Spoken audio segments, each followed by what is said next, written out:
ओम श्री गुरु सच्चिदानंद साईनाथ महाराज की जय। अध्याय 15 को प्रारंभ करते हैं।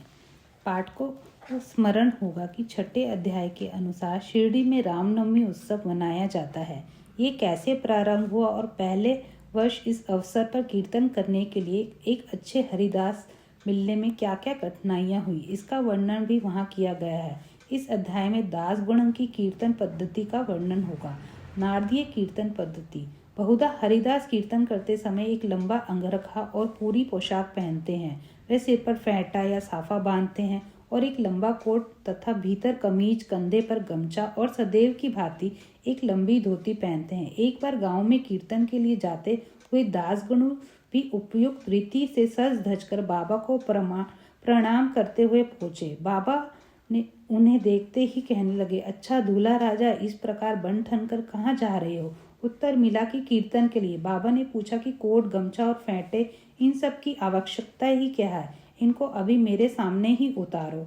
इस शरीर पर इन्हें धारण करने की कोई आवश्यकता नहीं है। दासगणु ने इन वस्त्रों को कभी नहीं पहना।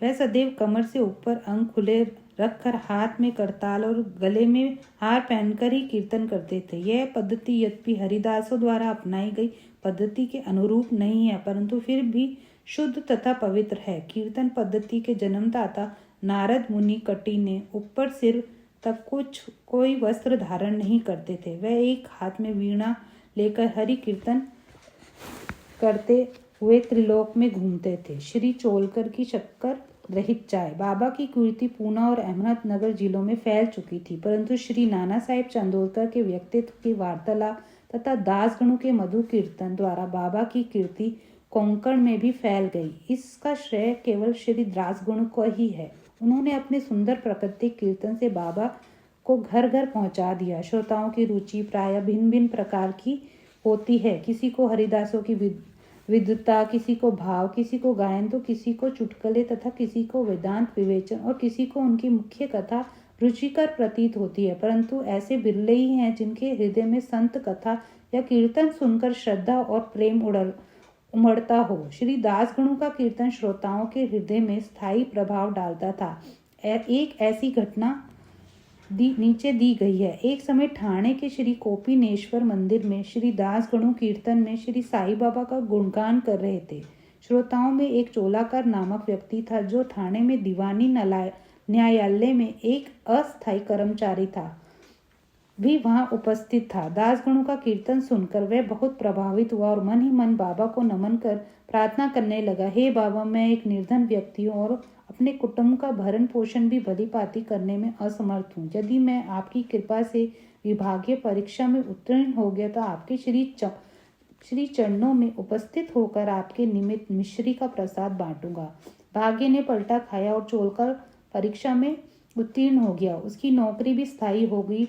अब केवल संकल्प ही शेष रहा। शुभस्य शीघ्रम। श्री चोलकर निर्धन तो था ही और उसका कुटुंब भी बड़ा था, अतः वह शिरडी यात्रा के लिए मार्ग व्यय जुटाने में असमर्थ था। ठाणे जिले में कहावत प्रचलित थी कि नाड़े घाट व सरहदी पर्वत श्रेणियां कोई भी सरलता पूर्वक पार कर सकता है, परंतु गरीब के उबरे घाट मतलब ग्रह चक्कर पार करना बड़ा ही कठिन है। श्री चोलकर अपना संकल्प शीघ्रतः शीघ्र पूर्ण करने के लिए उत्सुक थे।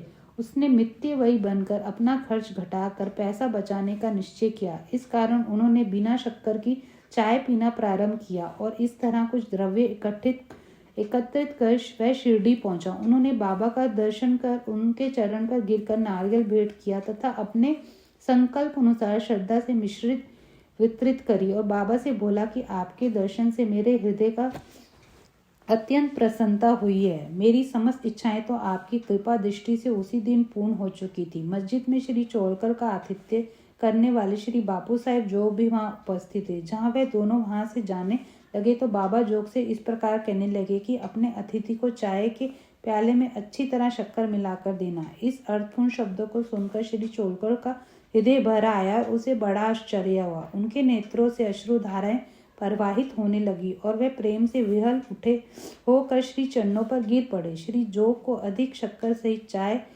के प्याले में अतिथि को दो। यह विचित्र आज्ञा सुनकर बड़ा कौतूहल हो रहा था। यथार्थ में इसका अर्थ क्या है? बाबा उन्हें संकेत किया कि वह शक्कर छोड़ने के गुप्त निश्चय से भली भांति परिचित है। बाबा का कथन था कि यदि तुम श्रद्धा पूर्वक मेरे सामने हाथ फैलाओगे तो मैं सदैव तुम्हारे साथ रहूंगा।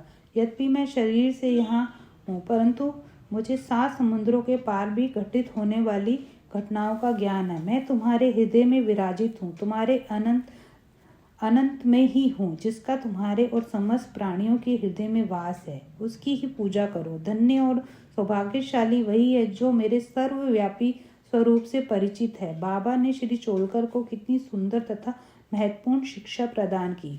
2 छिपकलियों का मिलन। अब हम 2 छिपकलियों की कथा के साथ ही यह अध्याय समाप्त करेंगे।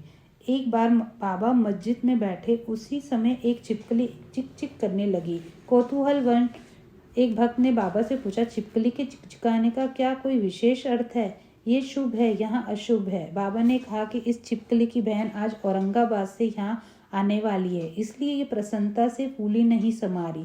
वह भक्त बाबा के शब्दों का अर्थ न समझ सका, इसलिए वह चुपचाप बैठ गया। इसी समय औरंगाबाद से एक आदमी घोड़े पर बाबा के दर्शनार्थ आया। वह तो आगे जाना चाहता था, परंतु घोड़ा अधिक भूखा होने के कारण बढ़ता ही ना था। तब उसने चना लाने की एक थैली निकाली और धूल झटकाने के लिए उसे भूमि पर फटकारा तो उसमें से एक छिपकली निकली और सबके देखते ही देखते वह दीवार पर चढ़ गई। बाबा ने प्रश्न करने वाले भक्त से ध्यानपूर्वक देखने को कहा।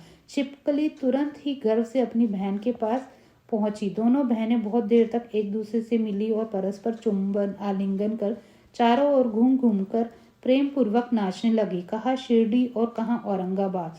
किस प्रकार एक आदमी घोड़े पर सवार होकर थैली में छिपकली को लिए वहां से पहुंचता है और बाबा को उन 2 बहनों की भेंट का कैसे पता चलता है, यह सब घटना बहुत आश्चर्यजनक है और बाबा की सर्वव्यापकता ही घातक है। जो इस अध्याय का ध्यानपूर्वक पठन मनन करेगा, साई कृपा से उसके समस्त कष्ट दूर हो जाएंगे और वह पूर्ण सुखी बनकर शांति प्राप्त होगा। ओम श्री गुरु सच्चिदानंद साईनाथ महाराज की जय।